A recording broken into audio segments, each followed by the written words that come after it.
it's Leela, the proud poly kinky queer slut. Today's episode is going to be something a little bit different. I've received a request for a longer form episode, and I've decided that kind of counterpoint to what a lot of my favorite podcasts have done. A lot of my favorite podcasts have the longer episodes and then have kind of special mini episodes.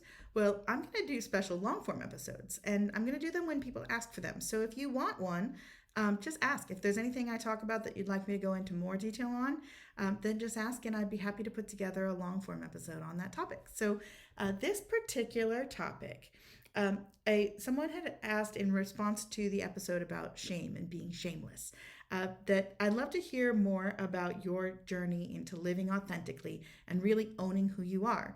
And in the conversation around this, what this individual would really like to hear is more of my backstory and more of how I came to live shamelessly. So I'll be going into that for you all in this longer form podcast/vlog. So hope you enjoy it. So first, some content warnings. I have learned over my life that hearing about my childhood, hearing about my origin story, as it were, is triggering to a lot of people, and rightfully so, because I came from a pretty bad place. So if you are sensitive to particular topics having to do with child abuse, with manipulation, with growing up in poverty, with specifically with incest and child sexual abuse, with child rape, if you have triggers around any of those things, if hearing those words impacts you in a way that is challenging for you, then I'd encourage you to skip this episode, or at least skip the first half of it, because it's an important part of understanding where I come from and answering that question. But it is difficult to hear, and it's absolutely valid to have sensitivity around that and to not want to hear that. As a matter of fact, part of what I do to manage my PTSD is to manage certain intake of certain kinds of media, etc., because it can be triggering if you have certain conditions to hear about this stuff. So no judgment. Please know that I do not take it personally at all if this is one that you want to skip, and very, very happy to accommodate that. So please take care of yourself first, and know that going forward from this point on in this episode, there will be very frank discussions about very difficult topics. And if you're in for that, please plow through. But if not, know that you are seen and validated, and it's absolutely okay to just say, no, this episode's not for me, and to skip it. So my journey, like everyone's journey, starts with our childhood. And I do think that while there are several horrible parts of my childhood, it did teach me some things, gave me a leg up in a few ways when it came to authentic living. So I'm going to start with some things that are going to be hard to hear that are having to do with where I come from. So I am the oldest of 5 children in my family of origin. My father had a 3rd grade reading level, barely made it through high school education, had a borderline personality disorder diagnosed later in life, but more importantly, he was a serial child rapist. And he sexually assaulted all of his kids from very early ages, including me. And I was, as a child, as a toddler, I was sexually assaulted by my father. And later by other family members as well, violent sexual assault. I was not beaten except in a few episodes of truly violent sexual assault. I was manipulated, and I was taught that my family was a good, loving family. I was taught that my family was wonderful in spite of all of these horrible things.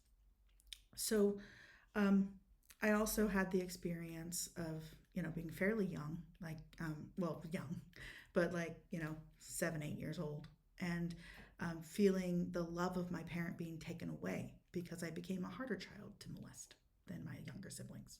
And I had repressed memories. So a lot of this stuff I know because I've worked through it. And a lot of my trauma that I experienced was at an age where childhood amnesia and repressed memories kind of worked in concert. So PTSD has been something I've been living with my entire life. Also, my mother was, she did her very best. I truly, honestly believe my mother did her very best. But my mother came from a place where my childhood looked great compared to her childhood. She had, multiple, just lots of physical abuse, lots of sexual abuse, lots of multiple abusers in her family, um, where she was frankly used horribly in her life. And I really, and also, other people in my life, like when I was coming of age, I realized that every single one of my female role models in my family of origin had been the victim of some form of sexual assault. Every single one. Um, and the men were blustery, men and women both, but mostly the men. Scare tactics, lots of fear. I was not frequently beaten as a child, but I was frequently screamed at, yelled at. And I was the oldest of five, so I had to take care of my younger siblings. Five kids born in 7 years. So I had to be responsible. And that was very much my obligation to do, to step up and be responsible. Um, so coming from that, coming from that place, a lot of my wires were crossed, were backwards. And today I still refer to that as opposite land, where what I think and feel to be true is the opposite of what is true. My brain also did what a healthy brain does in that situation. And it repressed a lot of the memories, as I mentioned, but also found ways to find the love and affection that I needed where I could get it. Um, Found ways to protect me from the worst. And I developed things like, as a kid, I loved the monsters, the vampires, the werewolves, those kind of things. Because I was a kid scared lying in my bed of like scared in the cold because were very poor. We were never homeless, but we were frequently had power shut off. There'd be the times when there were only spaghetti to live on, spaghetti and pancake mix to live on for a period of time before the next check would come in. Um, and when the money would come in, we would feel there would be the happiness, there would be the splurge, there would be the high high, but then there would be the low lows. And there would also be there was also all the stigma of being that family. That was not so easy. Also, my parents, oh my goodness, yes, the fear. So they parented by fear. So come around the block. This is a quiet street. If I'd ride around the block too fast, my parents would be like, "You're gonna get hit by a semi truck." And a lot of the way that they controlled us to not speak out about the abuse in my family was by telling us that we would be taken away and sent to foster homes. When we knew, in that society, in that community, I knew the kids who had spent time in foster care. And not all foster care is bad by any means, but the examples that my family surrounded me with were examples that were horrible, that were abusive, that were more abusive than what I was in. And um, frankly, we were scared by the threat that we would be taken away if the authorities or the more normal people would find out about what was going on. And it wasn't explicit. It wasn't like don't tell them or else, but it was in all of the conversation, like oh gosh, did you hear what happened to this person who falsely accused their parent of sexual assault, and then they got taken away and never got to see any of their family ever again. Those kind of stories. Um, so I come from that backdrop. Lots of fear, lots of bad stuff. And when I got to middle school, so sixth grade, so I would have been about 11 years old, 12 years old-ish. My father was actually on trial in our small little town for sexual assault against a child. And I wasn't supposed to know about it, but of course I did because kids are cruel. My sister got the kids who would step on the back of her heels and throw things at her and say, "Oh, go run home to daddy. Oh, no, wait, you can't because he'll molest you." That kind of thing. I did not get that because I was a straight A student. I was blessed with that. This is not something that I take personal credit for. I did work hard, but I also am that particular kind of smart that the teachers look for. I follow directions well. And my apparently normal self, even at that age, and for those of you who don't know, an apparently normal self is the person you project to the world, especially when you come from a place of trauma and abnormality, that says, I'm fine, everything's good, everything's wonderful. Um, my apparently normal self has always been very strong. And that has been something that has been one of my biggest strengths. And I credit that as being one of those things that has helped get me out of that situation. Um, but but my sister, my younger siblings, they got it worse. At that point, I wasn't consciously aware that my other siblings had been victims of sexual assault. I found out around that age that my sister had been. I think I knew, but I think that was one of the things I really had to block. That I didn't know. I didn't need to consciously know. And at that age, there were a lot of things that I didn't consciously know because my brain was protecting me from them. Um, but the fact that my father was on trial, the fact that this was a thing I was encountering in school, created a situation where I had to look at it. I had to look at what had happened to me. And the memories of what had happened to me started really bubbling up to the forefront. And I had conversations with friends about it. By the time I was 14, I realized that I hated myself, that I hated all of the things about me. And that was because I was making decisions to be performative, to let that apparently normal self, that what I thought everybody wanted of me, I was doing those things, and that was what I hated. And I distinctly remember being for about 14 years old and writing poetry to myself and crying, just crying and crying and crying. My life has involved a lot of crying, but crying and crying and crying, and this self-loathing that was so palpable. And I decided at that point that I could not keep living with that, that my choices were die or stop hating myself. And that's when I really started practicing following the compass voice, following my inner self voice, doing what I thought was right, and trusting myself above everyone else because everyone around me was telling me the wrong things. Everyone around me was telling me the wrong things to do. So that was really where my journey started, with that decision that I was going to start following my path, my voice, that I was going to make the decisions that made me hate myself less. And I didn't realize at the time, but that like these words around it. But now looking back on it, I really see that that's when I started practicing that. And I use the word practice very intentionally because we do not get there by just deciding to change. Everything we do is a practice. It's a skill you have to hone. It's a, you don't just decide one day, I'm going to be my authentic self and know how to do it. You have to practice. You have to really, really practice and try and fail and then try again and fail and then try again. So in those early years around, middle school, I would, middle school, freshman year of high school, I would try to, like, I would tell a friend about having been assaulted by my father, or just say, no, he's guilty. And then I would crash and burn and spend a week really trying to be okay. And then I would just try again. And it wasn't like a big thing. A lot of it was in the little things, like, in this situation, what am I going to say? And I would try to say the thing that was most authentic. And then I would feel through that. Also, around this time, I realized that my instincts were kind of flip flopped. Like what I was taught was my instinct was not actually my instinct, and that this opposite land, this brainwashing that I'd experienced was really kind of twisted, and I didn't trust my heart, my gut. Like there was this sense of I would do something and it would either feel more good for me and more aligned with myself, even if it was terrifying, than if I'd done the other thing. But it was very vague and very scary.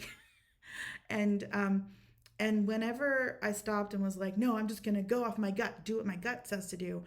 Well, my gut was wrong because I'd been conditioned badly. So my gut would say, no, I need to be nice to everybody. And that was the wrong choice. Or my gut would say, no, hold back, don't do that. And like, that was the wrong choice. So I started realizing that if I followed my gut, it was the wrong choice, and it wasn't consistent with this feeling of of feeling more authentically like integrated with myself.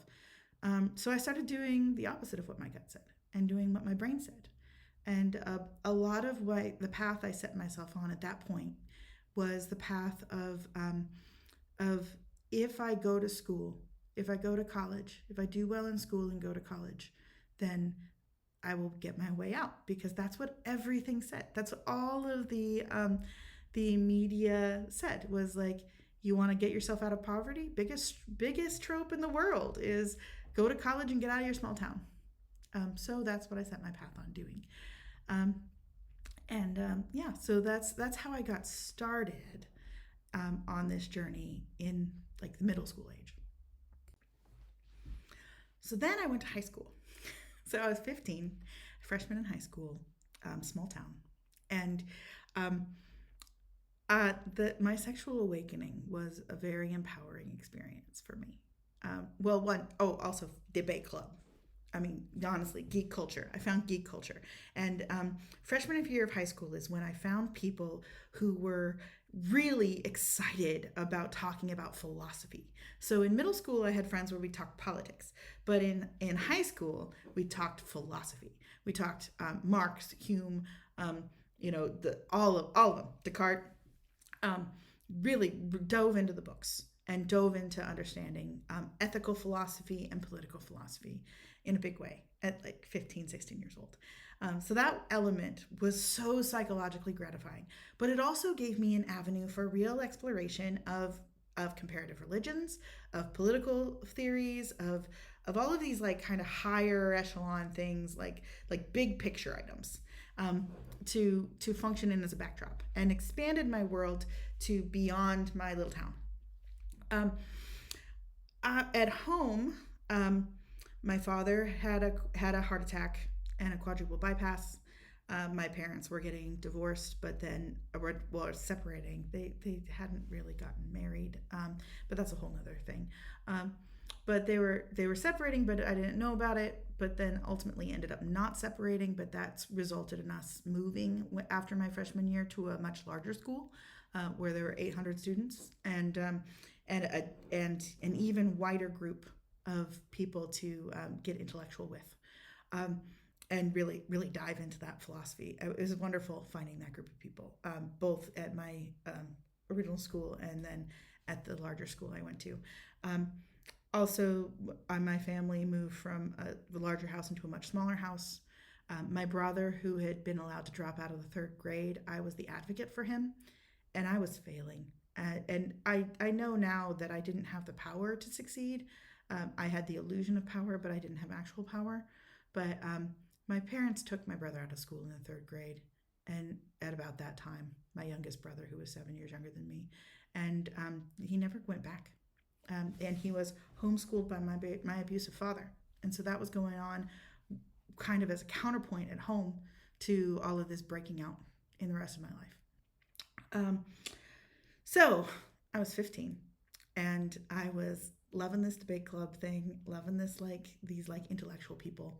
Found myself a bad boy to have a crush on, of course, as a girl is wont to do.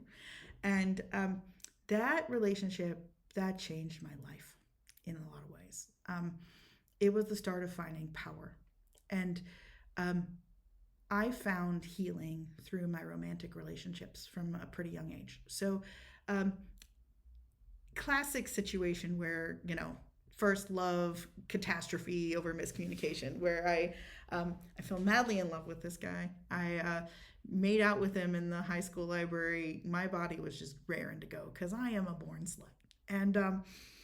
And didn't end up actually having sex, but basically. But then he was in love with another friend of mine, and it was like this whole thing that blew up. But what I learned from him is that I was smarter than the people around me, stronger than the people around me, and my sexuality was beautiful. That my sexuality was not something to be ashamed of, was not something I had to hide, and that it was beautiful. And I could tell him, no, my father is guilty. I am a victim of sexual assault. And he was like, yeah, that doesn't matter to me one little bit. You're a brilliant person. You need to get the fuck out of this town. And I really, really, really appreciated him for that. That made all the difference to be able to be honest about where I had come from and about the thing I was most ashamed of was being a victim of sexual assault, of coming having my father be a monster. I felt like I was a monster. I felt like that was part of me. I was so deeply ashamed of of being his daughter and of having been abused. And now I recognize even more deeply of the ways that I had taken affection from that as a small child being molested was how my father showed love for me, and that was something I wanted deeply, and I felt like I was so broken because of that. And to have this person right at the moment where, like, literally first kiss, kind of really sexual awakening kind of first kiss, like first real adult feelings of sexual desire in my body, to have that person acknowledge and be okay with the fact that I was a victim, and to not feel that that defined me was really, really great. It meant the world to me. Um, and then, of course, it was complicated. Turned out he was an asshole, but you know what? It's got me on the right track. And um, throughout high school, my next boyfriend was wonderful. To this day, one of the sweetest humans I've ever met. And I got my car at 16, and we would drive to the library, and he would look up his gaming books, his books on role play games, and while I would go to the self help section and look up things on healing, self help, PTSD, and really just started doing that work on my own. At the same time that we were just really exploring what it was to love each other and to be in a relationship, and finding that sense of being loved outside of my family of origin really started to help me find a foundation. And at this point, I did not realize I was queer. I did not realize I was poly. I just knew that sexual energy. I did kind of know I was slutty. I um, I was very, very careful to never have penetrative sex because I didn't want to get pregnant. Um, but I really enjoyed all of the sexual exploration. So I was coming to understand that I was a slutty girl. But that was okay because I was only slutty with my boyfriend. Such a ridiculous thing now, but that really gave me a sense of healing and a sense of path forward on my journey. And when we broke up, it was the most amicable breakup. It was we both just kind of acknowledged that it wasn't a long-term thing and it wasn't working for us. And then we spent a beautiful night in his treehouse in the candlelight making love, and parted ways. And it was sad, but it was really healing for me. So those early, I was also hopelessly in love with my best friend, who also turned out to be a jackass. But he was another person where I told him I cared about him. I told him I had feelings for him, and he was just like, "Oh, I don't feel the same way for you, but I'm still here. But I still care about you. I still want you in my life. Like, you're still my close friend." So um, I think those positive experiences in relationships gave me some strength that I needed, some reassurance from outside my family that I needed, and allowed me to really step into the next phase of my life where I got out of high school and went to college and had a complete nervous breakdown. So at 19, I totally freaked out. I had epistemological crisis where I pushed myself too hard, went to college too hard, transferred in as a junior to the UW, with a double major in philosophy and psychology, or philosophy and social science, or political science. Sorry, philosophy and political science, and just balls to the wall through myself at academics and burnt myself out hard, and then crashed. And then I spent about 9 months living with my parents, being nocturnal, and went deep into religious philosophy, deep into all of the ethical philosophies to find my true north, to find my compass, and realized at that point that my foundational belief is that I believe I cannot know anything. I believe that I do not know anything and that I will never know anything because epistemology, because I just can never um, have the capability. That me as a human, I can never really have the capability to know anything. So I'm going to take a moment to really dive into this core belief of knowing nothing. Um, so I mentioned that I was really into philosophy and that I had this nervous breakdown in the first year of college. So I transferred into UW as a junior, and one of the first classes I took was epistemology, which is the philosophy of knowledge. And the core question of that class is, how do we know anything? How do you know literally anything? This is the class that broke my brain. So um, the core premise here is that knowledge is a justified true belief, meaning it's something that you believe, something that you think is true, that it is actually true. So it is actually true in the external world, and that you have a justifiable reason for believing it to be true. This is a very, I don't know that I can in short form really describe that, give this justice, but it was a 3-month course that I went through on this that really got to me. But really what it comes down to is justification. How do I know that what I am perceiving is actually external reality? There's a very simple metaphor used in this that is color. So right, like I see my hand as a specific color, but physics teaches me that what I'm actually seeing are the reflected photons that are not absorbed by my hand, and that's why I see my hand as the color it is, because it's rejecting those particular photons. And we know that different animals see things differently, so we know our perceptions are different. Also, coming from the background that I had described to you with my family and the brainwashing and the abuse, I had seen firsthand so clearly that my mother perceived things differently than how that actually happened. That she could feel like she really knew something that I had observed happened completely differently. Same with my father. So I had seen this happen in practice. And when I asked myself the question, what makes me different? How can I actually know? The answer I came up with was I can't. And that's what threw me into the spiral. That's what threw me off a cliff, is that I realized that I did not know what was real.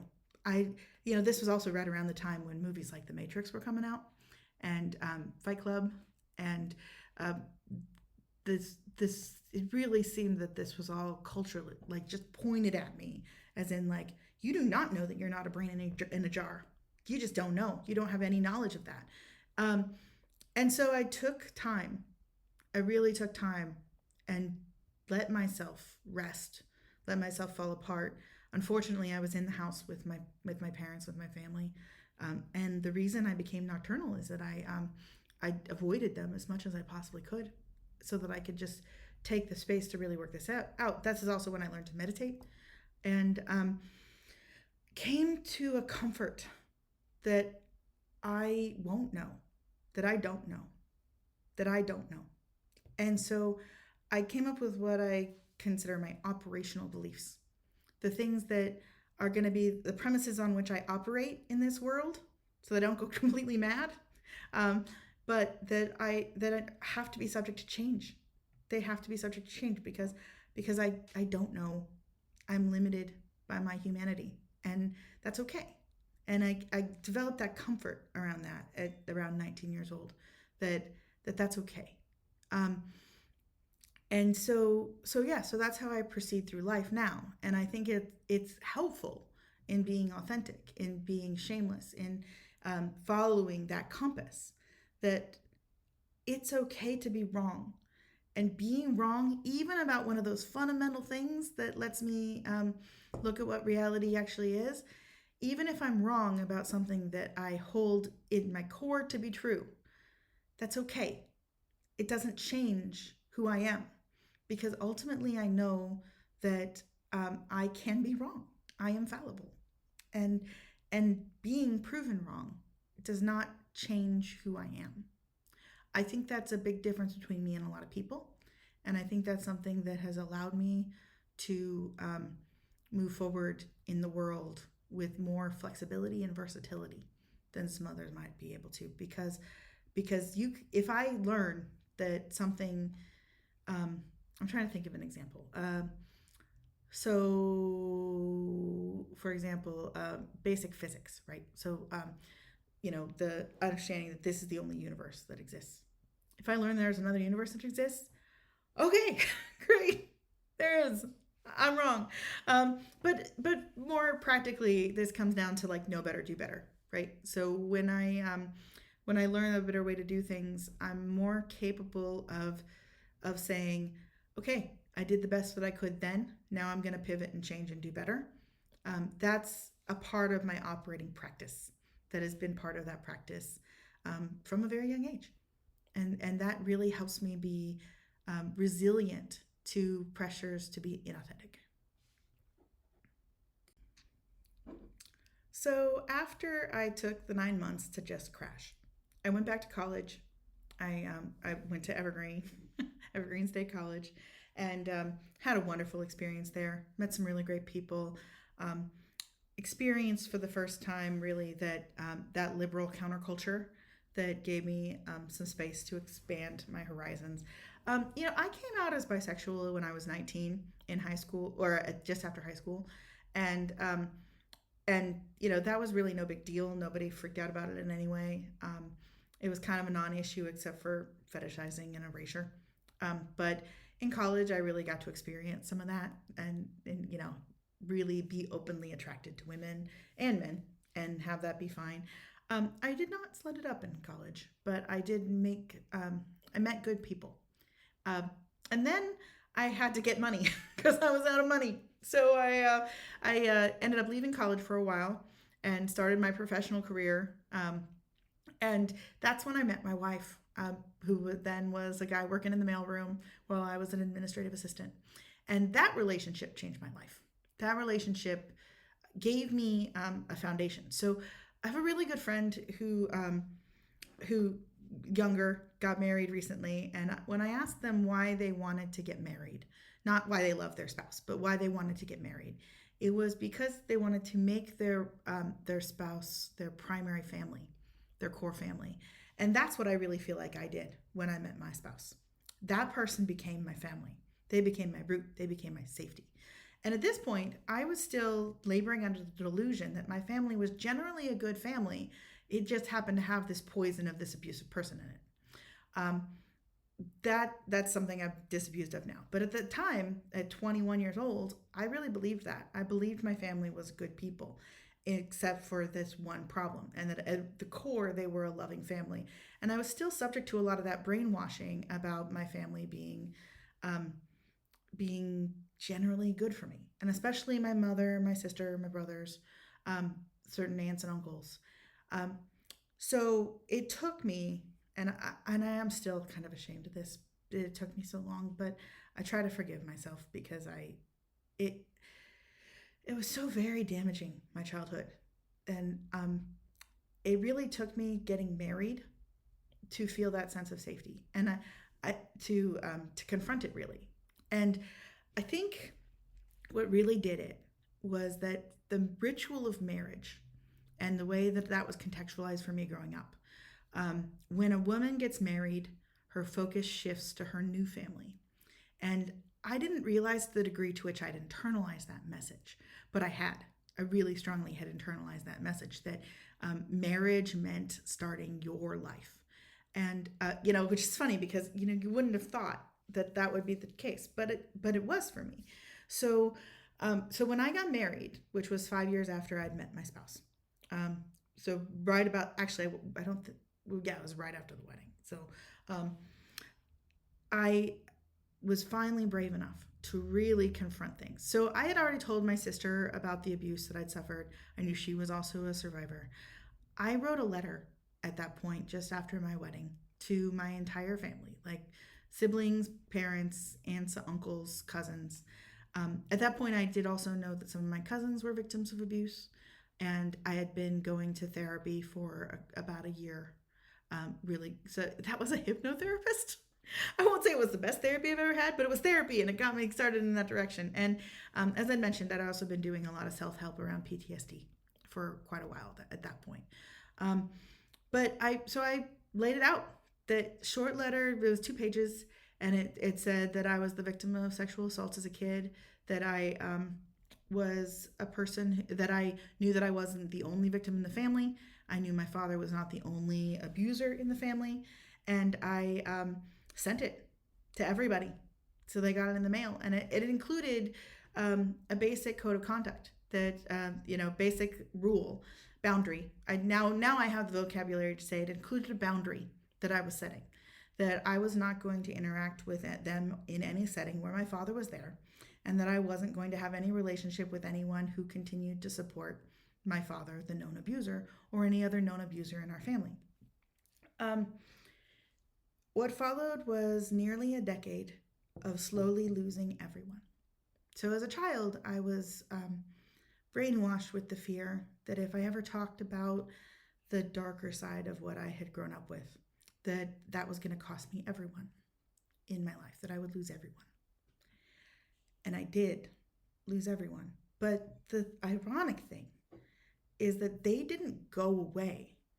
I had to let them go. I had to push them each away. I had to say goodbye to every single one of them for my own good. And I did it for my own good. But I had to let them all go, all of them, because ultimately it was the only way that I could break that cycle of abuse. It was the only way that I could break that pattern. And it was horribly painful. It was awful. So my father, obviously, that was an easier one. I just cut him.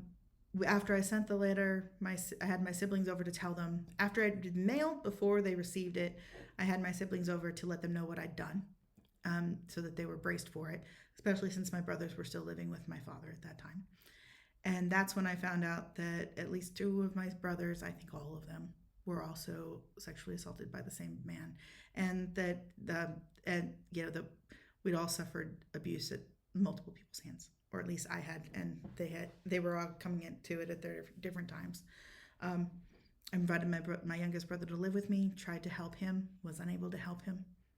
I really, really did my all. I bought my mom a place to live so that she could leave my dad. None of it worked. My mom went back. My father died in his easy chair, surrounded by, living with 2 to 3 of his kids. And my mother's still living, and based on the little snippets I've heard, despite my best efforts to avoid any contact, things are still continuing to be very, very dramatic over there, with lots of horrible things happening to them. And I'm doing my best to not have anything at all to do with that. And it's hard. It's really hard, and it hurt really bad. But I've built myself a family now that is a good family, like healthy family. And it's wonderful. Like, my family now is wonderful. But there will always be a pit in my heart. There will always be a pit in my heart for the people I've left. Always. You don't stop loving people. In my experience, you never stop loving people. And once you fall in love with somebody, once you love somebody, you love them forever. But that doesn't mean that you have them in your life, because there are a lot of people that I love who are not worthy of being in my life, and sometimes through no fault of their own. They're just not at a place where they're healthy for me, or where I'm healthy for them. And especially, I think, when you come from a place where you are traumatically involved in the same things with people, like my siblings and I growing up in the same traumatic household, being around each other is a trigger. And I mean that word in the PTSD sense. It's triggering to even talk to each other, to even see pictures of each other, because of the trauma we experienced as children. So it's best that we just not interact. It's best that we just not be together. And that hurts, but that's okay. So, this is a good time to go into more why pain has saved me and how pain has saved me. So, all of these experiences, that I've described so far of opening myself up, of being the one who says something, of letting go of my family, they've all hurt like a motherfucker. They suck. It hurts so bad. Um, but I have learned that pain is good for me. I have learned that, well, there are kinds of pain that are good for you. There are kinds of pains that are good for you. There are kinds of pains that are bad for you. And you can find it with the compass, with that it's following your heart feeling. Um, you can find it by stopping and evaluating, does this feel like me on the other side, or does this feel less like me on the other side? And it's case by case, but like that's how you kind of do it, series of experiments. But in general, I have never regretted doing the hard thing, doing the hard, brave, scary thing. um, Pretty much every single time, almost every single time, I've come out the other side stronger, braver, healthier, and more healed than when I started. So this is not a pretty process. This is an ugly, ugly process. So how that looks for me, and how this looked for me around that time, where I was dealing with this like letting go of my whole family situation. Um, and also at this time, I was also going to really good therapy, really, really good therapy. And also, this time being like my late 20s, going to really good therapy, also working my ass off. Like, seriously, I was building my career. I was working my ass off. I was working 40 to 60 hours a week. I was really pushing to build that financial security. And we just got our first condo. Um, it was a time when being secure meant having security of my own. But so what this would look like is so I would encounter something on TV that was triggering, or I would have all these like nervous reactions, and I would find myself just lying in bed crying for a couple hours. And then I would push through, and I'd come out and think about why that got me down. And then I'd get up and go to work the next day and put on my apparently normal self and, yeah, do what? Compartmentalize. Lots of compartmentalizing going on at that stage in my life. I now recognize it as putting things on the shelf and then taking things off the shelf to look at them and then putting them back on the shelf. But I had this like my therapist led me through having this imaginary vault, this like giant vault where I could just put stuff away. But what would happen a lot were these things like I had a conversation with my mother where my mother told me that she was moving back in with my dad, and then a conversation the next day while I was driving home from work where I told her that I could never talk to her anymore because that I needed her out of my life because I just couldn't have that influence in my life. And then I would go home and I would crawl into bed and cry hysterically, just unable to get out of bed. For that particular one was about 3 days where I literally couldn't get out of bed. My wife would bring me food, would help make sure I had Harry Potter movies rolling on a loop. So, folks are confused about why I still support the Harry Potter franchise, even though J.K. Rowling can just go suck an egg. And it's because it was so meaningful to me in that period of my life that I'm separating the art from the artist because it was so meaningful for me to be able to put on just distraction video about somebody who came from a place that was horrible and was doing these wonderful things. And so many little messages like, it's not the ways that you're alike, it's the ways that you're different. Things like that really resonated and saved me. But it was painful and horrible. And then I'd go to therapy and I'd work through it. And every therapy session I'd leave crying. But through that, I looked at it. I confronted things. Repressed memories came up. And over time, it got better. Over time, it got better and better and better. And also, right towards the end of that period of my life, like in my late 30s, that's when I discovered the works of Brene Brown.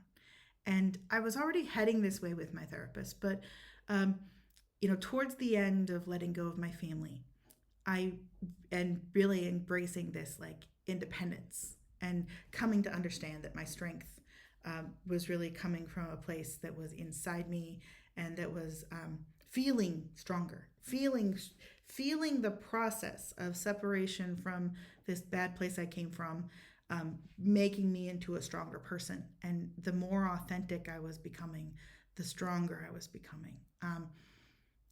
Towards the end of really feeling that is when I really encountered Brene Brown's messaging and the book Daring Greatly, and this notion just snapped into place in my head so quick that because I was ready for it. I was ready for this message, and it's the core message that if you want to be happy, you have to practice being happy. You have to actually allow yourself to be happy, and there are some key things in this narrative, right? So, one, shamelessness.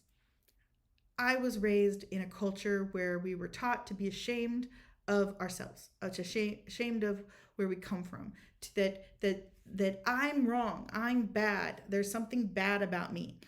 And finding that message really allowed me to start the practice in a different way of saying, no, if I ever think that, if I ever think that this is something that is bad about me, that is wrong. That is opposite land. That is not true. And so then that was Brandon Sanderson's latest Stormlight Archives book calls Warrior Thoughts. I love that series too. Warrior Thoughts. So whenever I'd start to feel something that was self-deprecating, that was, and I still do this, that is, you're not good enough. Then the warrior thought comes in that's like, boom, no, that is an opposite land thought. That is a not true thought, because you might have made mistakes, but you are not bad. You are good. You are wonderful just the way you are. And that's just a powerful way to interrupt that cycle. I also learned some really good management techniques for my PTSD. Grounding yourself in reality in a big way. That I started writing songs for myself. I started there's this exercise, simple exercise, it's called 5 Things, where if you start to feel like your emotions are not aligned with your reality, then you look around, and I'll do it right now. I name 5 things I see. I see my pride flag. I see my dragon skull. I see the globe. I see the books. I see the bookshelf. I hear my voice. I hear my knuckles on the wood. I hear an airplane in the distance outside. And then, and I feel my fingers. I feel my coffee cup in my fingers. I feel my toes rubbing together. I feel my clothes sitting on my shoulders. And then you start with 5, and then you do 4, and then 3 and 2 and 1. And then by the time you're done, you're recalibrated to now, which has been a really helpful PTSD calming technique. And yeah, also a few other nuggets of wisdom from Brene Brown and the other things I encountered in that particular phase of my life that have really stuck with me. Practicing gratitude. Happy people practice gratitude. And that doesn't mean that you're constantly thanking everybody for everything. But it does mean that taking the moment to appreciate and acknowledge what you're grateful for. And this is one of those things where the religious tradition of prayer serves this function. But as a person who rejected faith, I found myself without an outlet for this. So taking the moment to stop and just pray, thankfully, not to anyone, but just to be like, I am thankful for my home, for my family, for at that point it was just my wife, but I'm thankful for my job, thankful for my community, thankful for that really fun show I went to last night. And that makes a big difference. Also, the idea of marble jar friends. So this is a concept that when you build connections with people, the people gain their trust or you lose trust, like a teacher with a marble jar in the classroom. So a marble jar is like, if everybody's behaving well, you put a few marbles in. If people misbehave, you take a few marbles out. So that's really how connection's built. And is through this marble jar approach where you build long-term trust. And it doesn't mean that your friends aren't going to hurt you sometimes, but it's about the marble jar. And at the point where that marble jar is empty, that's the point where it's time to let somebody go. Um, but different people get to different levels in that marble jar, and that's how it should be. That's that concept I now recognize later evolved into my relationship anarchy, and it was really the roots of understanding that drive in myself. Also, at this particular point in my life, I had my makeup buddy friends, so I was mostly monogamous. But I had the occasional friends that I could make out with, and my wife knew about that, and that was fine. And I was able to be more openly bisexual for the first time in my life because frankly, up to that point, dealing with the trauma and letting go of my family had been the more pressing issue. And so now, at that point in my late 20s, I could really lean into my what I now know as my polyness more and be more open about like just my feelings of being very open about wanting sexual friendships and talk to that a lot. I was still in monogamy. I still didn't have good examples of poly in my life, but I was able to really find power in connecting with people by talking about those things. Also during this period of my life was when I found Burning Man. And Burning Man taught me that life without PTSD was possible because for the first time in my life I experienced life without PTSD. And it was because, and I don't know that Burning Man is this for everybody. Certainly, I think it's a different experience around that time when I went than it is now. But it taught me for the first time that you could exist without worrying about what other people think of you at all. Just not even care what anybody else thinks of you. It was the first time I'd experienced that. And that was empowering in a huge way. Huge. Talk about like embracing authenticity. That was just a major way to embrace authenticity was leaning into Burning Man. So Burning Man for me was a particular focal experience. And I went 4 times. I went twice with my wife and then twice by myself over a period of 10 years. So 2008 through 2018. And also bridging the gap between not having kids and having kids and being a new mother. And everyone experiences Burning Man differently. Also, I do not think Burning Man is the only place where you can have this experience. It was my place for this experience, but I do think that it's possible to find this in a lot of different places and venues, especially now. It's a lot easier now than it was circa 2008 to find these kind of environments. But for me, Burning Man was just this amazing experience, just experientially. But it breaks you down, makes you exhausted, especially if you do it the way that that most people were at that point, where you're working your ass off to bring whatever the magnificence to the desert. So it breaks you down to the point where you are your worst air quotes self. The you that you are when you haven't had enough sleep, when you've been working your ass off, when you're in a climate that's against you, where you really have no more spoons to give.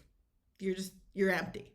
And then it takes you in that state and then releases you into this playground of art and experience that is unlike anything else.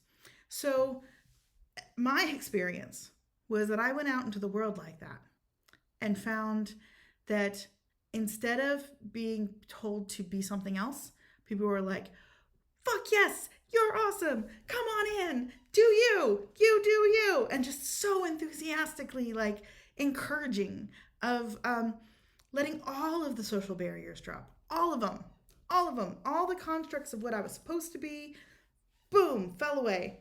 And that really started my practice of finding those spaces because it was life-changing. My PTSD was gone. I just didn't have it anymore while I was at Burning Man. It came back after, of course, but it was, I got to experience what that was like to just not have that. I also think that there are I just had enculturated all these ideas of what I had to be that were eating me alive. And I didn't even notice because I've just always been in it. So Burning Man allowed me to shrug that off and say, okay, well, who am I? What do I want to do? Also, the way that I burn is not like a lot of people do. I strike off on my own. I love being on my own and I just go. And so I didn't stick with the pack because I learned that that's not me. Um, and there were key lessons that I just found at the right moments because I was open to them. Like, be your whole self. Don't compartmentalize. Just be your whole self, all of you. That I found at the burn where I had just had my daughter and I was struggling with this idea of like compartmentalizing mommy life with the rest of my life. And I realized I didn't have to. So, openness to those things and embracing this idea of being who you are in entirety.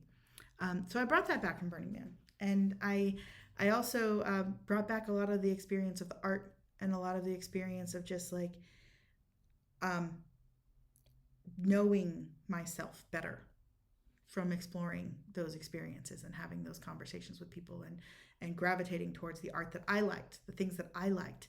And that's also when I really first started to see the degree to which I had unconsciously sublimated my desires for those of my spouse. Um, just out of that drive for safety and security and new connection to family and all of those insecurities that I had been raised with. And so I started actively countering that. And that really set me on the path towards more of this brave opening up about being poly, kinky, queer, all of those things. Because I started actively countering normal because of Burning Man. Matter of fact, a big part of why my spouse and I live in Portland, Oregon is because it embodies that core cultural feeling of everyone being authentic as a communal value better than anywhere else we've ever experienced in our lives. And so that was an intentional choice. So this essentially brings us up to my 30s. Um, Around this time in my career, I was still working on corporate ladder stuff, like really focused on being good at my job. But also, my spouse and I were realizing that we needed our next big thing. That we had, I'd reached a place where my PTSD was not cured, but good. The attacks were manageable. I was still dealing with a lot of with sick days, but where I was just horribly depressed and couldn't get out of bed. But they weren't so frequent that it was a problem in my life. Like it was a chronic condition, right? I was managing it, and we both wanted more. So we did what people do and decided to have kids, and that was amazing. Horrible, terrifying, but wonderful. As those of you who are parents out there know, having children is both the hardest and most wonderful experience that a person can possibly have. At least in my book, that's what it is. There were some specific things that happened around parenting that I just feel like are so core to this question of shameless living and authenticity. So first, having your children forces you to think about how you want to be a parent. And for me, that meant really diving into what kind of parent I wanted to be. And my spouse and I, we threw out the rule book, meaning we threw out the book of what we had learned from our families of origin because we knew our families of origin had taught us things that we don't want to pass on. My family, there was nothing to pull from my family. There was nothing that I wanted to pull through. So that gave me a clean slate. So I researched. But also I really thoughtfully brought into being a parent the kind of parent I wanted to be based on what I knew about psychology and based on everything that I had learned about childhood development, everything I knew about, and honestly, like I took classes. I took classes, and Google will teach you how to be a good parent if you use it properly. Becoming a mother terrified me. It did. And having children forced me to look at my traumas in a totally different way and myself in a totally different way. Starting with like the process of pregnancy and the toll it took on my body, the that real push pull give take experience of being a mother, giving birth, having these little parasites to take care of. We lovingly call them parasites when I was pregnant, because they were it's a symbiotic relationship, but they suck the life out of you, quite literally, and do permanent damage into your body in some ways. And you encounter the massive sexism in the history of medicine going through that process. To me, in a way I'd never experienced before. Like things like we don't even know what triggers labor. And I became much more radically feminist going through that process of labor, delivery, childbirth. Like people telling me not to eat cheese when all my body wanted was cheese. People, like all those things. And then having children and taking on the responsibility of not only teaching them what they need to know to navigate this world, but also seeing the world that is being left for them and really getting, having to confront that, having to look at that, having to really push for that. There was an importance there now to how I represent myself in the world, how I push myself in the world, what they see me doing, because I am their role model. They see what I do, and that's what they learn.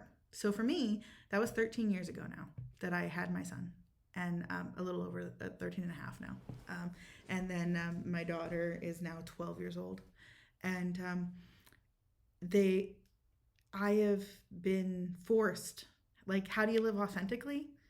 Well, when you make decisions, think about how your children are seeing you and whether that's a decision that you're proud of for your children to see or not. And whether you would want them to be making that same decision or a different decision. Because children learn more from what you do than from what you say. Children learn more. I mean, it's important to say the right things, obviously, but they learn from the model that you are, from the way that you put yourself forward. So if I wanted my kids to be authentic, if I wanted my kids to live their authentic truths, then they had to see me doing it. And point after point after point after point in raising them, I came to these moments where it was like,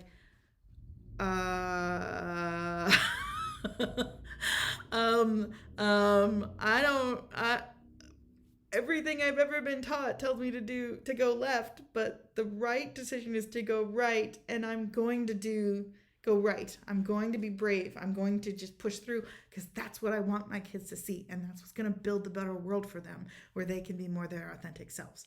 So that I think is one of the biggest personal advantages of being a parent, is that they motivate you to do better. Also, they parrot back at you what you say and the lessons that they are taught. And if you can absorb that and learn from that, that is hugely empowering and will help you be shameless and will help you live by your own values. I'm minded of things that my daughter has said to me, like we were in the car and I was like, oh yeah, practice makes perfect. And she says to me, no, practice makes progress. And I was like, oh, right. Yes, of course, because the whole idea of practice makes perfect leads to this idea of needing to be perfect, of needing to be the best. But practice makes progress is so much more in line with the actual philosophy of just do better, just do your best, do good.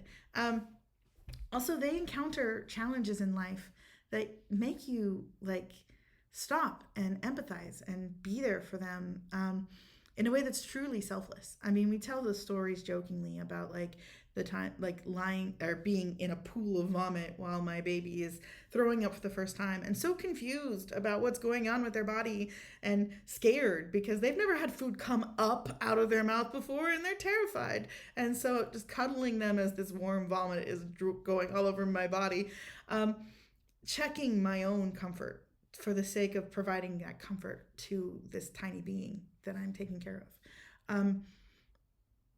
That changed my perception so much. And specifically in terms of my personal struggles and specifically in terms of my mental health and my PTSD and my journey towards my own authenticity. specific to just every person's journey in this moment of parenting. Um, I realized as a mother that for the first time, really truly in my heart, that I could not have helped my siblings. That I was, as a child, in my abusive family of origin, that I was being put in a position as like a a 5 to 15-year-old person to provide maternal nurturing and support, and that was impossible. That was just not even possible. And I think before then I'd been told that wasn't possible. I'd been told that wasn't fair, but in my heart I really felt like it should have been true.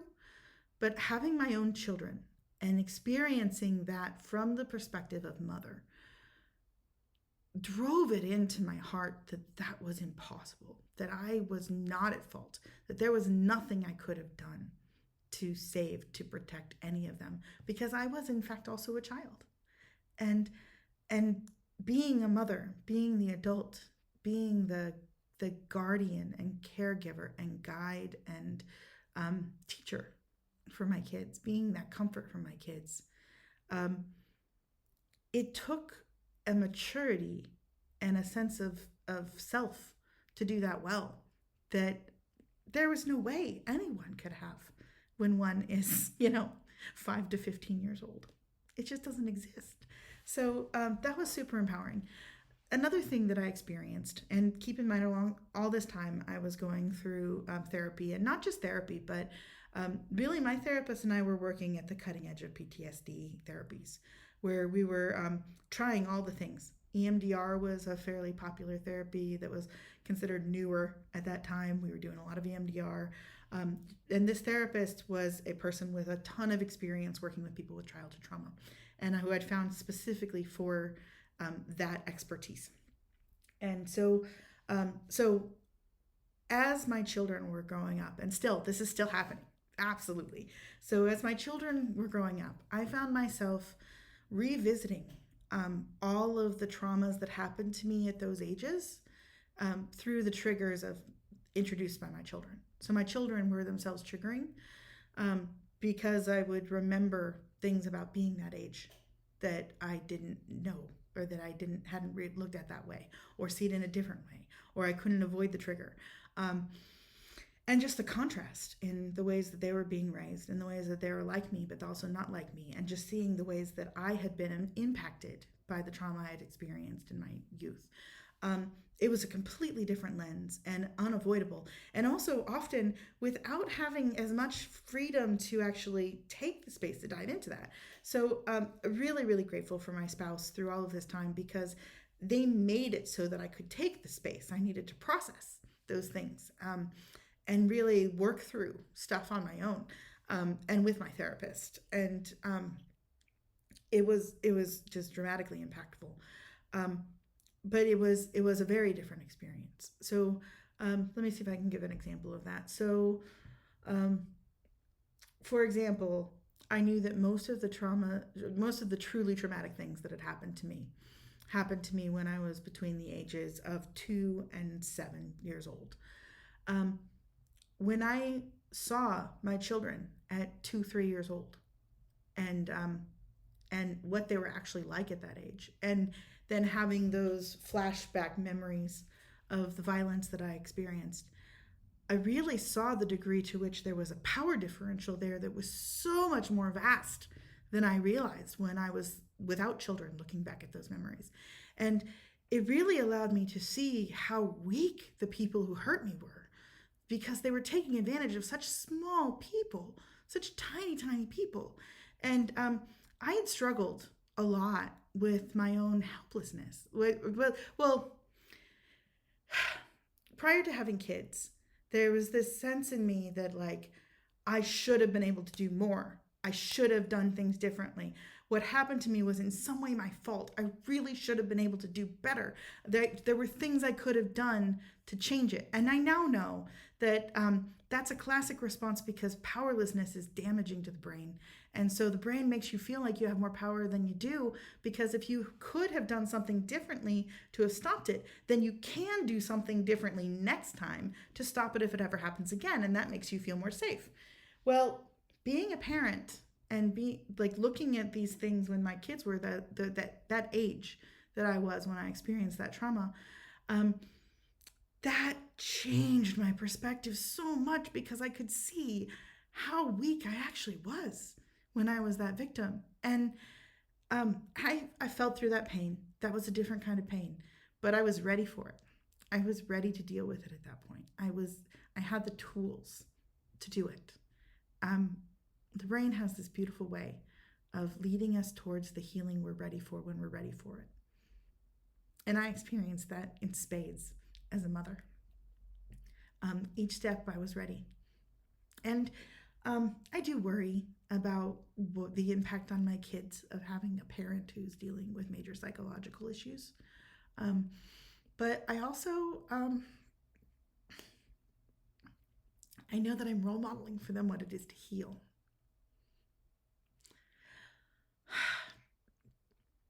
This world is full of trauma. This world is full of shit. I mean, you don't have to go far. I have built myself, my spouse and I have built ourselves this place of safety through working our asses off. I mean, making money, trying to do what we can to move ourselves into places of freedom, through cutting out my entire family, through limiting contact with V's family, with their family. It's something that has taken a lot of work, but we've done it, and we've created this bubble of safety in our world. But seeing what my kids go through, and my kids are well protected, but seeing the world, and even from their perspective of frankly advantaged kids who I've done my best to give them what I can in terms of awareness and tools, but watching what they go through in the world and seeing how the world treats them, and how the world is just generally, and how much badness there still is out there in the world, it can be crushing. It can be crushing. And I know that when my kids get out there in the world, whatever my kids encounter in the world, they are probably going to need therapy. And they're definitely going to have a few, every parent messes up, right? There are definitely ways that I've messed up. But my kids are going to have seen for their entire life a lived example of a person fighting and overcoming and living their truth despite pressures of society to do otherwise, in both of their parents. And I really think that's going to serve them better than having raised them in a different way. And that's one of those operational beliefs that I've got right now, that as much as I might worry about how my weaknesses will impact my kids, I think that seeing some of that and having age-appropriate visibility and more visibility into the process of working through than to the actual traumas themselves, I'm hopeful that will give them the tools that they need. And circling back to the question of how to live shamelessly and authentically, that is the number one thing that I'm trying to teach my kids. And you can only teach that through example. You can only teach that by living it. That is the only way. That's how one must teach, because otherwise you just end up with your kids repeating what you did. And if that's not a good motivator for change, I don't know what is. So now we fast forward to this time when I have my kids. My kids, age range, we're talking elementary school kind of ages for my kids. And a few wonderful things happened with this. So first off, prior to having my kids, I was dealing with so much that making friends, having a social life was not in my top priorities. And I was just happy to have the social life that came with my spouse and with their music, because they were in bands, and there was a lot of social life just kind of around that I could take advantage of. But building those close connections was not my priority. Um, Monogamy was wonderful for me at this stage in my life because I could really lean into my spouse, and that safety and comfort was massively important. Um, but this wonderful thing happened when I had kids, where first, I mean, it felt horrible at the time, but a lot of our kind of heteronormative, monogamous culture, the way that my friends who were the guys saw me and treated me when I had babies was eye opening. They treated me so much different. Um, it was just, I was not prepared for it, to be honest. I kind of thought we were past that point.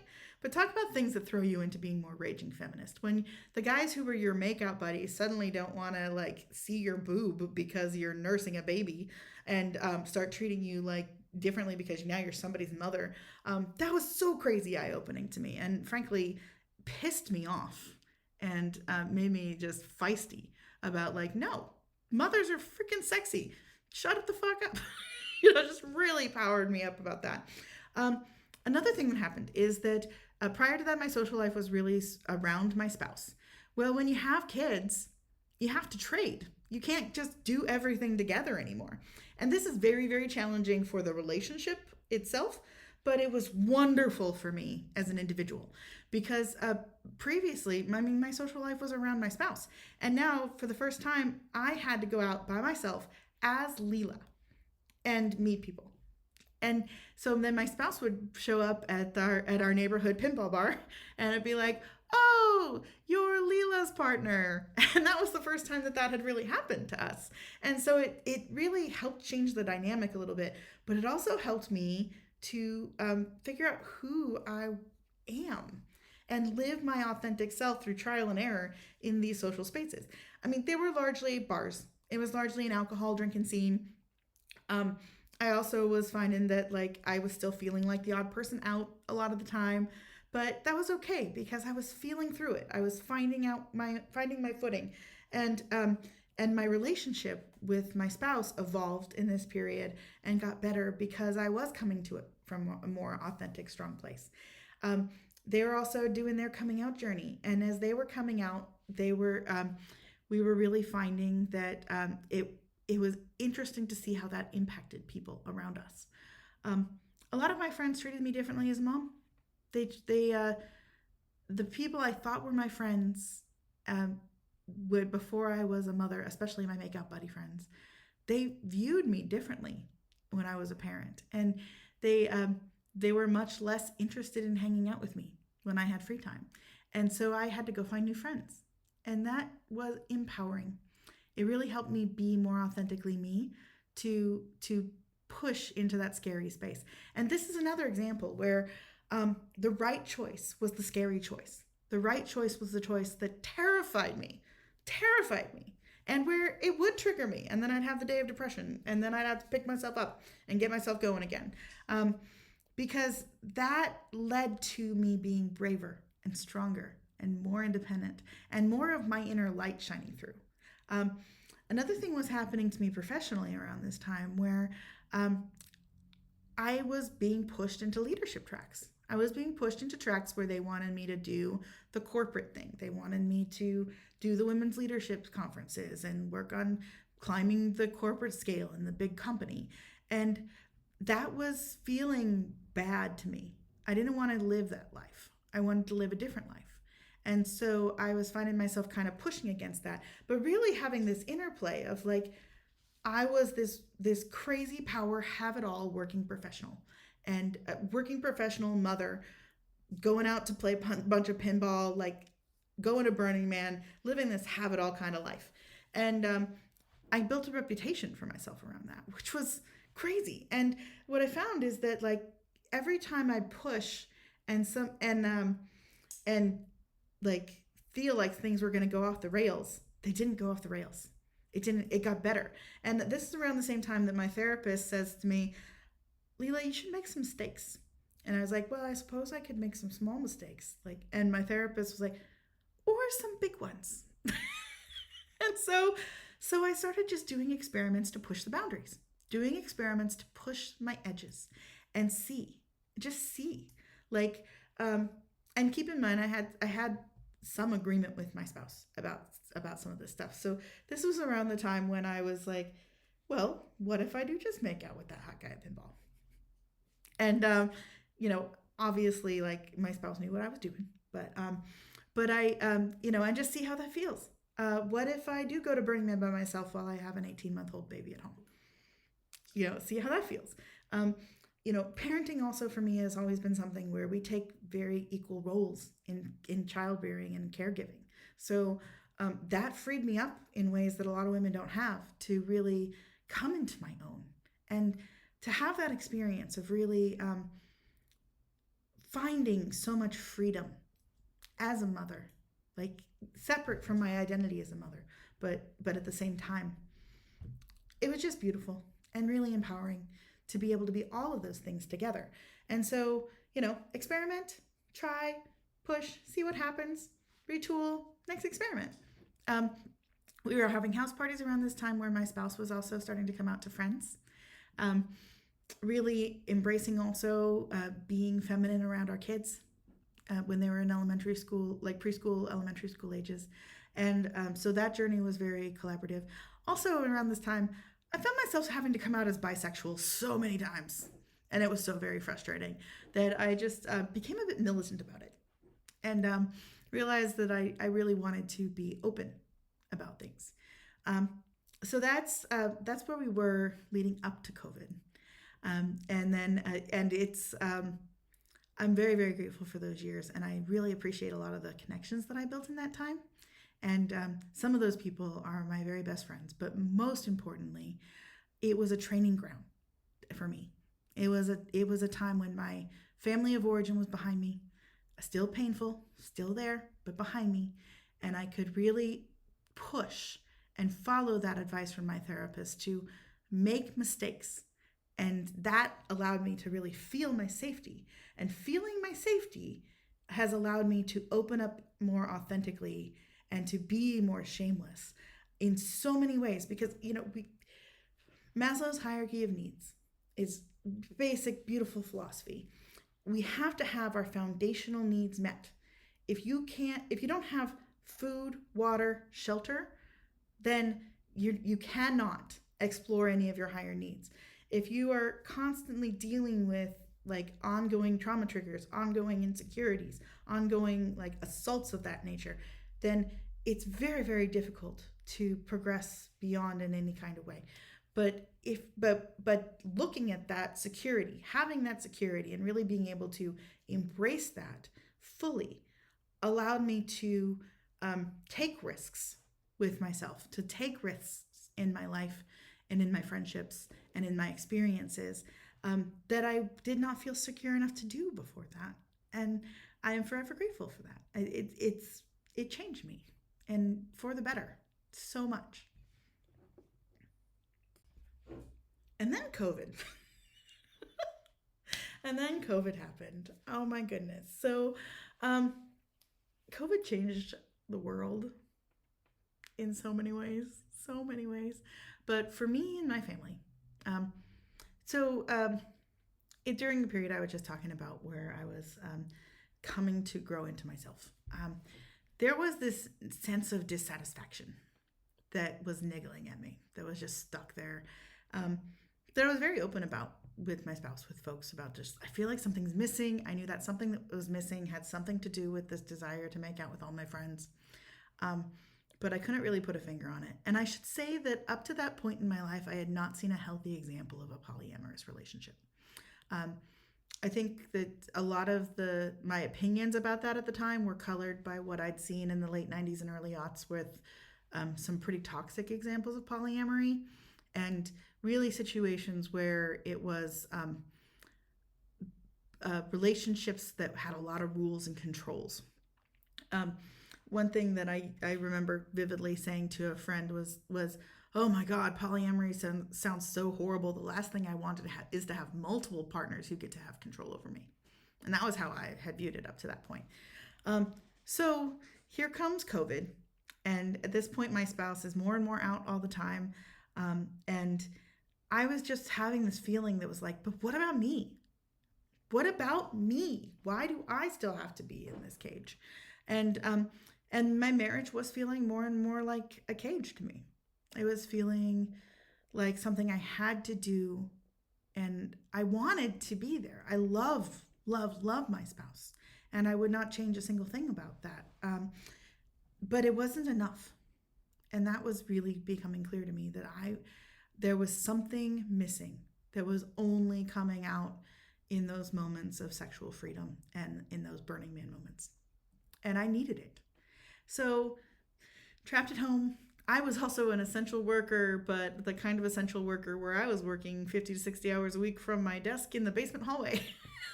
So, and then my kids are so amazing, and it was such a wonderful experience. But it was tough.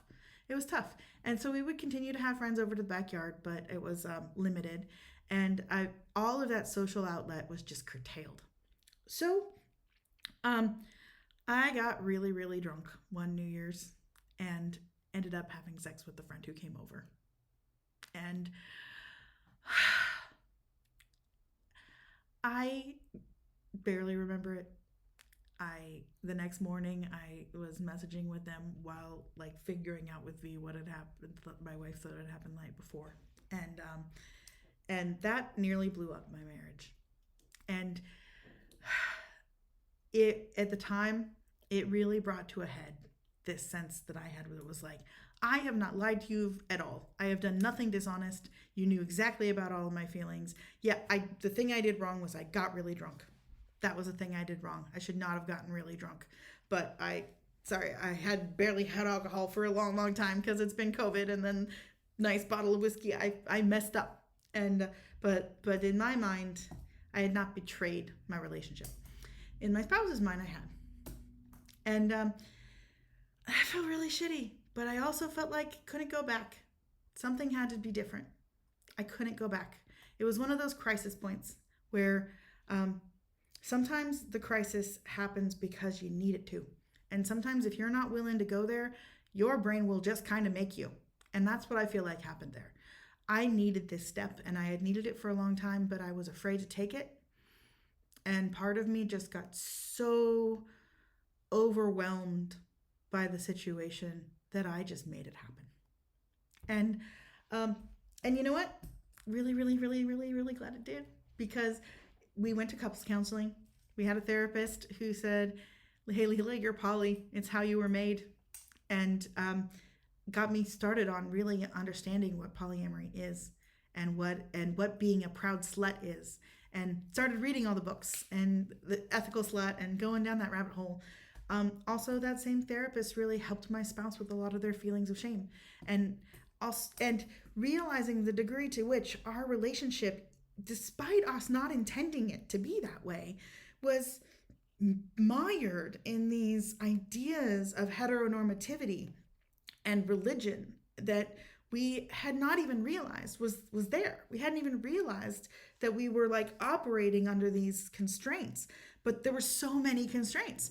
And so we started peeling back the onion together, really untangling our individual stuff, but also our collective stuff, and started the journey of re-exploring our relationship to each other under the understanding of our queerness and polyness, and then later, after getting into it, my kinkiness, really finding all of that. So taking this through back to the through line. So I started from a place of so much abuse and insecurity, and relationships, especially romantic ones, were my lifeline that helped me heal. My marriage was my anchor that let me let go of all of those abusive people in my life. And here I was, risking my marriage, risking my foundation of security, and looking in the face, staring in the face, that I was going to be okay. I was safe, truly, truly safe, in the middle of a pandemic, but so safe that if my marriage ended, I would still be okay. I would still be safe. Life changing. Life changing. I took a big risk and I made a big mistake. And I found out that I was safe. Safe, truly safe. That opened my world. It was like a graduation. And then from there, it's been the icing on the cake. That change allowed my spouse and I to we relocated and changed up our friend groups, kept the people in our lives who are really valuable and let go of the other ones. Moved to the place where what we most wanted was to have our family be, to have it be okay to be abnormal, and to be in a place where that would be as accepted as possible and where authenticity is truly valued. So we moved to Portland, Oregon, and to a specific neighborhood in Portland that is known for being very queer, very poly-friendly, where it's just okay to have a queer family. And no, we're not like everybody else, but everybody else is who they are and what they are. And that's at least a part of the cultural value here in a way we haven't found anywhere else. And I've been doing experiments with my kink to really dig out those really, really terrifying repressed memories and PTSD things from a foundation of knowing that I am safe, truly, truly safe. And even these videos, like the openness of really just putting out there into the world who I am and what my backstory is and what I think about things, because I have that security. So in that foundation of needs, that's met now. And that has really helped me live even more authentically. In a lot of ways, my journey has been establish safety, experiment and push. Establish more safety, experiment and push. And that's one of the keys to how I've been able to live my most authentic life, is that I just take care of the foundation first. Take care of the foundation first and do the hard things. Take care of the foundation, do the hard and painful things, and good professional help. Because I had a serious mental health condition. I still do. My post-traumatic stress disorder, especially the kind of complex PTSD that I have, it's a major serious condition. And trying to push through something like that without professional help is like trying to live with diabetes without ever going to the doctor. I mean, sure, it can kind of be done, but you're probably shortening your life to do it. And it's not going to be nearly as good as if you actually get the treatment that you need. So yeah, I mean, it's been a long journey, but it's also been so rewarding. And I am so grateful for the opportunities that I've had and the strength of will that I found to push through and do it. So this brings us to the close of the first of these long form bonus episodes. A few closing thoughts. When folks ask me how I live an authentic, brave life, an off the cuff answer I gave at One Burning Man is still so very true. Work your ass off and get good therapy. It takes a lot of hard work to be authentic because you have to be self-aware and peeling away and going to the hard places. You have to go to the hard places. In my experience, that's the only way. Other people might have their own way, but in my experience, that is the only way. You have to be willing to face your darkness and go through it. I love the quote from Frank Herbert's Dune, which, to paraphrase it, is I must not fear. Well, I mean, you can fear, but I kind of dislike that line. But like, fear is the mind killer. Fear literally will shut down your vocals processing centers, your ability to think and ration clearly. It literally will depress your brain. Fear is the little death that brings obliteration. Fear will drive you into disassociation. Fear will drive you into a little death of blackness, of blanking, of not being able to function, of freezing, of fawning. So fear is the little death that brings obliteration. I will face my fear. I will let it pass over and through me. So I will look my fear in the eye and I will say, this is in me. It goes all through me, all through me, all through me. It inhabits all of me. I am my fear. We'll let it pass over and through me. And where the fear has gone, or when the fear has gone, so when I've been embodied in that fear, when I've bathed in, soaked in that fear, I let it pass over and through me. And when the fear is gone, there will be nothing. Only I, that inner sense of I, that core sense of who I am. Only I will remain. That's how I do it. That's how I live authentically. That's how I find my authenticity. I face my fear and I live my pain. And then I let it go. And then I'm left. Then what's left is me. With good therapy. Good therapy and security. You can only do that. You can only do that if your foundational needs of security are met. If you have food, water, shelter, and emotional safety. Those are the tools that make it possible. So, on that note, I will leave you. This is Leela, the proud poly kinky queer slut. I hope you've enjoyed this long form episode. And please remember, you can ask me anything. Thank you very much and have a great day.